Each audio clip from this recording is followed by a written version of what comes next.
गुरुविणे न मिळे ज्ञान, ज्ञानविणे नसे जगी सन्मान। आज गुरुपौर्णिमा। गुरुचरणी नतमस्तक होण्यासाठी शिर्डी, शेगाव आणि अक्कलकोटमध्ये भाविकांची गर्दी आज पाहायला मिळते। आज शेगाव निमित्त गुरुचरणी नतमस्तक होण्यासाठी शिर्डी, शेगाव आणि अक्कलकोटमध्ये भाविकांची मांदियाळी पाहायला मिळते। गुरुदर्शनासाठी भाविकांची आज अनेक ठिकाणी गर्दी पाहायला मिळते। त्यातच शिर्डी, शेगाव आणि अक्कलकोटमध्ये भाविकांनी एकच गर्दी केली। आज गुरुपौर्णिमा असल्यामुळे अनेक ठिकाणी गुरूंचे आशीर्वाद घेण्यासाठी आज भक्तांनी गर्दी केली। गुरुचरणी नतमस्तक होण्यासाठी आज शिर्डी, शेगाव आणि अक्कलकोटमध्ये भाविकांची गर्दी पाहायला मिळते। गुरुपौर्णिमेनिमित्त राज्यभरातून भाविक इथं दाखल झालेत। शिर्डी आणि शेगाव अक्कलकोटचं महत्त्वाचं स्थान आहे आणि त्यामुळे गुरुचरणी नतमस्तक होण्यासाठी आज भाविकांनी एकच गर्दी केली आहे। तर शिर्डीमध्ये आज राज्यभरातून भाविकांची मांदियाळी पाहायला मिळते। आज गुरुपौर्णिमा असल्यामुळे साईबाबांच्या दर्शनासाठी भक्तांनी एकच गर्दी केली। गुरुपौर्णिमेनिमित्त शिर्डीचं अनन्यसाधारण असं महत्त्व आहे आणि त्यामुळेच शिर्डीमध्ये साईबाबांचे आशीर्वाद घेण्यासाठी, साईबाबांच्या चरणी नतमस्तक होण्यासाठी भक्तांची गर्दी पाहायला मिळते आणि त्यामुळे साईबाबा संस्थांना सुद्धा त्या पद्धतीने नियोजन केल्याचं पाहायला मिळते।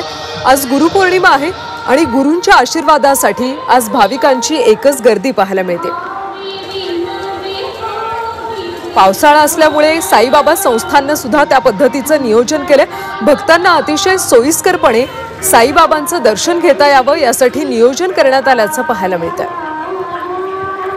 शिर्डी आणि शेगावमध्ये आज भाविकांनी गर्दी केली। सकाळपासूनच, अगदी पहाटेपासूनच भाविकांची या ठिकाणी मांदियाळी पाहायला मिळते। आज गुरुपौर्णिमा असल्यामुळे गुरूंचे आशीर्वाद घेतले जात आहेत। त्यांच्या चरणी नतमस्तक होण्यासाठी भाविकांची गर्दी होती। सध्या शिर्डी आणि शेगाव मधले आपण दृश्य पाहतो। शिर्डी आणि शेगाव मध्ये पहाटेपासूनच भक्तांची गर्दी पाहायला मिळते, भक्तांची मांदियाळी पाहायला मिळते। आजच्या दिवसाला अनन्यसाधारण असं महत्त्व आहे आणि त्यामुळे गुरूंचे आशीर्वाद घेण्यासाठी शिर्डी, शेगाव मध्ये भक्त सकाळपासूनच, पहाटेपासूनच इथे गर्दी करतात। भक्तांची मांदियाळी पाहायला मिळते।